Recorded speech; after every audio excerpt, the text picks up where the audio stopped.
Hari Om, dear students. Welcome to our online session. In today's session, we are going to discuss about the fourth part of the lesson, Madam Rides the Bus.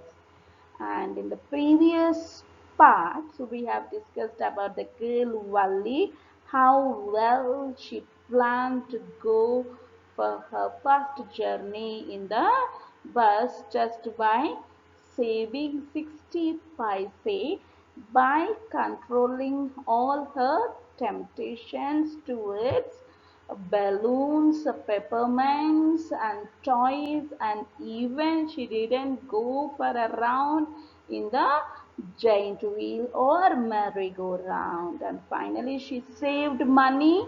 And the problem what she was facing was how to go without her mother's knowledge. And finally, she had decided to go when her mother was taking a nap in the afternoon between 1 to 4, and she slowly slipped off the house and went to a bus to have her first journey, where she enjoyed a journey really very happily. She went into the bus, she took the ticket from the conductor, and she had seen a beautiful view of the green landscapes and as well as the huge palm trees, mountains.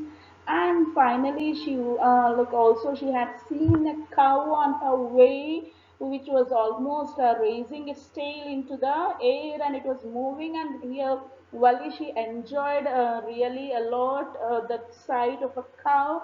And after that, the bus had gone to a railway crossing road where she had seen a train and even a huge shops in the city. And finally, after seeing all these things, they have gone to a city, and there they have started the again a return journey. Okay, after going there, they have waited for some time, and again Valli took a ticket for return journey, and now the bus is going to start its return journey, where very few passengers were there even at this time.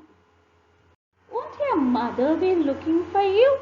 The conductor asked when he gave the girl her ticket.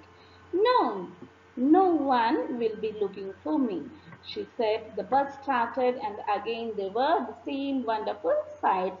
So while the bus was just returning on its journey, when the conductor was giving ticket to the girl, you can see in the picture the conductor was giving ticket to the girl. While he was giving ticket, the conductor asked that, won't your mother will be waiting for you? Won't your mother be waiting for you? He asked. And then the girl said that no one will be waiting for me, the girl said. And the bus again started its return journey, and again she started seeing the same wonderful sights. Wally wasn't bored in the slightest and greeted everything with the same excitement she would felt the first time. So when the bus was just returning, she was seeing the same wonderful sights, and even she was not even feeling the slightest bored. She wasn't bored in the slightest. Though she was seeing for the second time, she was not at all bored, and she greeted everything with the same excitement. Like means she was seeing everything with the same excitement, and she was enjoying as if she enjoyed for the first time. Like no, already though she had seen it, she was showing the same great enthusiasm what she had shown in the first time, and she was enjoying everything. But suddenly she saw a young cow lying dead by the roadside, just where it had been struck by some fast moving vehicle.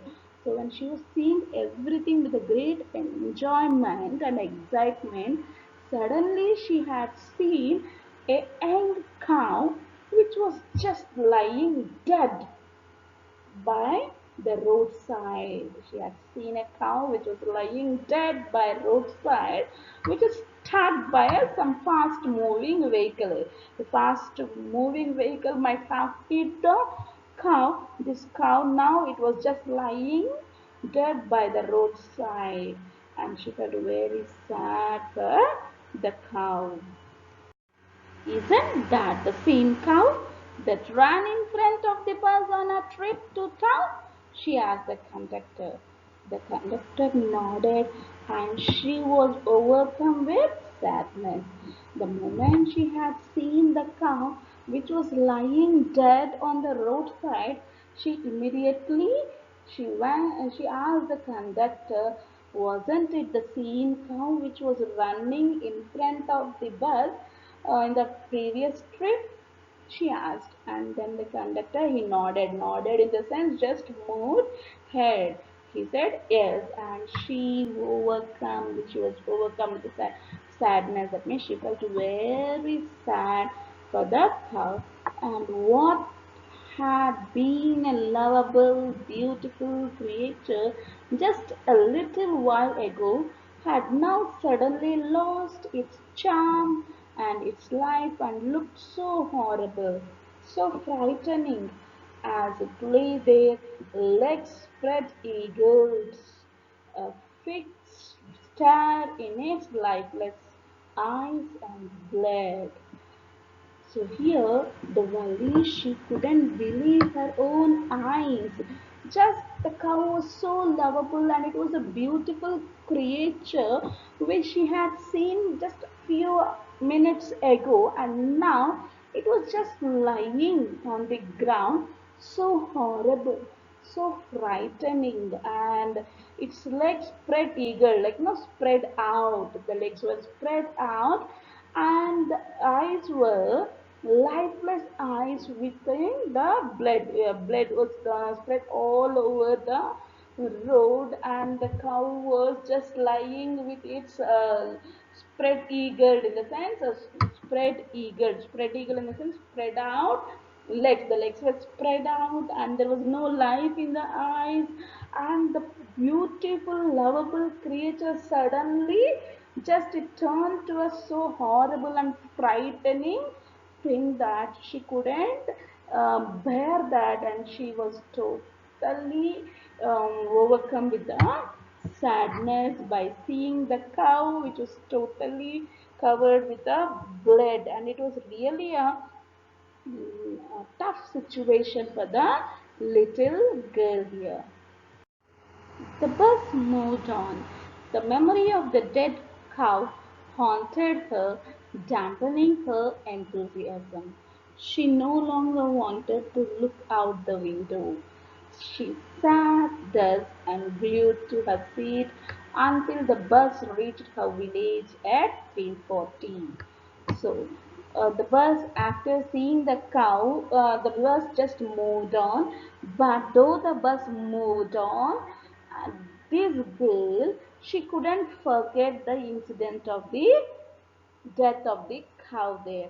So the memory of the dead cow haunted in the sense, well, it was impossible to forget. So still she was remembering the incident of the cow, and it was dampening her enthusiasm, dampening in the sense just making less strong. It was reducing her enthusiasm. She was not at all happy to have a look at the window, how she was just seeing previously now. So she no longer, she don't want to have a look at the window. She just sat glued in the sense she just stick to her seat. That means she sat in her seat until the bus reached her village at 3:40. After seeing the incident, though the bus moved on, the girl was not at all interested to have a look at the window at the sceneries, but she just sat there itself and her seat, as and the memory of the dead cow was still in her mind. And the bus reached the village at 3:30. She stood up and stretched herself. Then she turned to the conductor and said, "Well, sir, I hope to see you again." "Okay, madam," he answered her, smiling. "Whenever you feel like a bus ride, come and join us." And on. So after the bus reached the village, she just stood up and she stretched herself and she just said, she went to conductor and she said that, okay, sir, I hope I would be seeing again. Just she said bye and she said that she'll be coming again.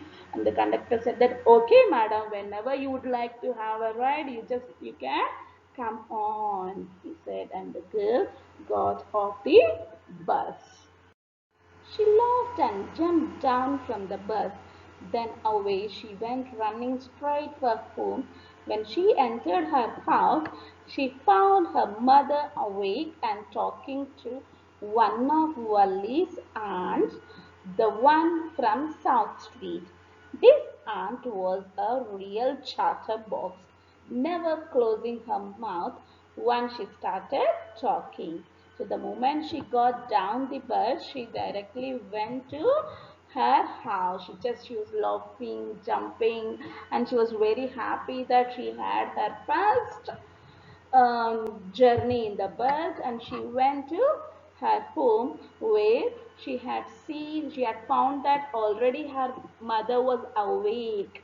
She was awake and she was talking to one of Wally's aunt who was staying in the South Street.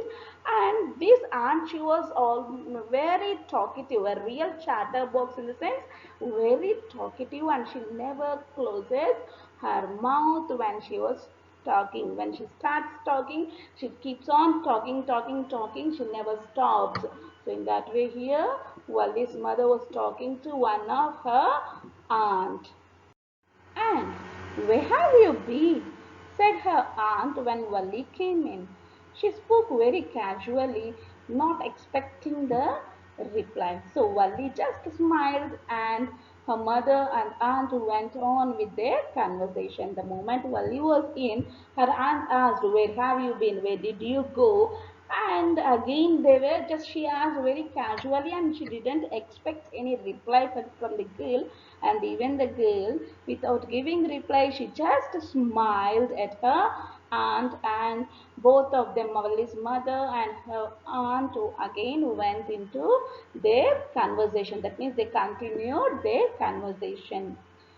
"Yes, you are right," her mother said. "So many things in our midst and in the world outside. How can we possibly know about everything? And even when we do know about something, we often can't understand it completely, can we?" So just they were talking of something, and Wally was listening to them, and like no, they were just. Her mother was saying that, "Yes, you're right." Her mother was saying to her aunt, "Yes, you're right. So many things in our midst in the sense in the middle of." Okay, in here the mother is saying that so many things in the world we cannot understand everything. How can we possibly know about everything? How can we know about everything? We can't know, isn't it? Yes, you are right that we can't know everything. And even we do know about something, we often can't understand. That means, though we know something, we frequently can't understand completely. Though we feel that we know something, we can't understand that very completely. Can we understand? In this way, both of them, Wally's mother and as well as her aunt, were discussing with one another. "Oh, yes," breathed Wally. "What?" asked her mother. So when her mother was saying that we can't understand everything in the world immediately, Wally said, "Who else?" she said. And her mother asked, "What? What are you saying? What do you say?" she asked. "Oh," said Wally, "I was just agreeing with what you said about things happening without our knowledge. Just a chit of girl she is," said her aunt, and yet look how she spoke her nose into a conversation just as though she were a grown lady. The moment when mother was just talking to her aunt about generally the things which we can't understand immediately, the girl said, "Oh yes, mom, we can't understand. It's true," she said. And immediately mother was asking, "Yeah, what did you say?" And then the girl said that, "Yeah, I was just agreeing you. I was just saying yes to what you said, mom. We can't understand the things what were happening without our knowledge. Like many things will be happening in the society without our knowledge and we can't understand. She was trying to say, and immediately her aunt said that just a cheat of a girl, like no immature girl who lacks respect. So here the aunt is saying that the girl is very immature and she's trying to poke her nose in the sense always interrupt in the middle or take an interest in something does not concern her. Here the conversation was not concerned to her, but she's tried to involve in the conversation and try to speak. So that's why Anne said that she pokes her nose into our conversation. She's just trying to interrupt our conversation and getting into the conversation, she said, and she almost looked like a grown lady. Almost she feels like she was a grown lady and she's interrupting the answer.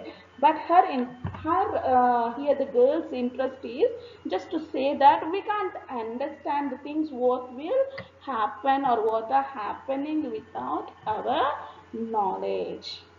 When Valli's aunt said that, the girl was so immature and she was interrupting their conversation, just she was poking as though she is a matured girl or a woman by herself. Valli, she just smiled to herself and she didn't want them to understand her smile.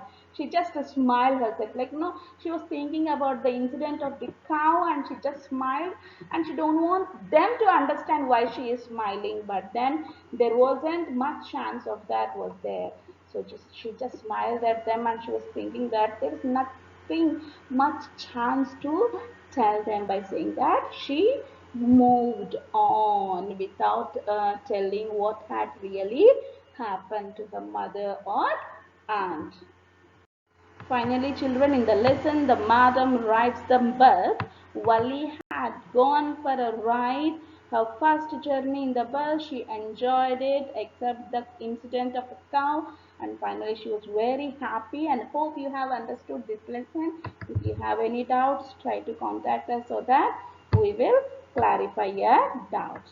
Hari Om. Thank you.